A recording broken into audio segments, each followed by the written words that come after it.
like how common ADHD is was a bit of a surprise to me, because I realized like, oh yeah, I'm not alone in this. There's a lot of people who deal with this. Sometimes I'm hesitant to say I have ADHD because I feel like I'm not really going to feel validated.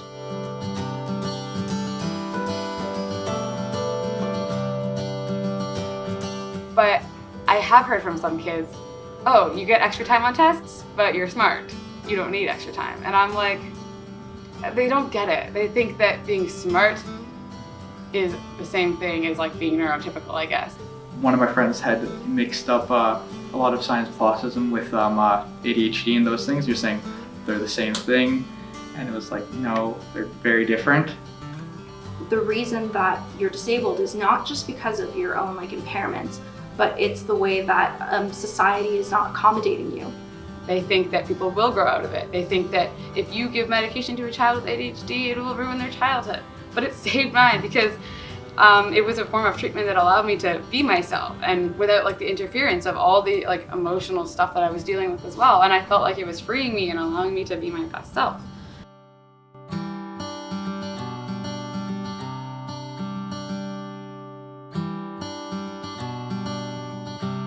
I mean, it affects people differently, but for me it was more kind of emotional. So I get really, when I get angry, when I was younger, I kind of escalated it way more, and didn't know how to kind of withdraw from that. I kept pushing it and pushing it. And if I find something fun, I can focus on it. If I find it important, I can focus on it. Or if it's interesting, I can focus on it. But if it's not any of those things, I really just can't focus on a thing. Hyperactivity just kind of feels more like you just have an abundance of energy, and it's like you need to do something there, or else it kind of exacerbates the not being able to pay attention there. It's like when you look at a security camera wall of screens, they're all there. You're not just looking at one tab at a time, because with tabs you only have one covering the whole screen and then you can switch. But it's just I'm looking at all of them on one desktop. It's like a car, right? Except there are no brakes.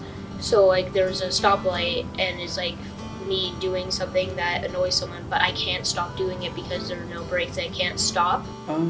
At school, ADHD was a huge play for me. It was probably the reason why a lot of my marks were super low to begin with. I went through a serious phase where I thought I was really dumb and incapable, but my teachers were telling me no, you're not, you're fine. It was just, I was so in my head, and it was really hard to get out.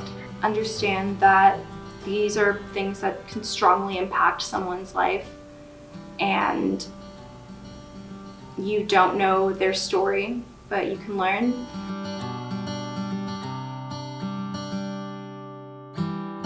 I would say ADHD is not insurmountable.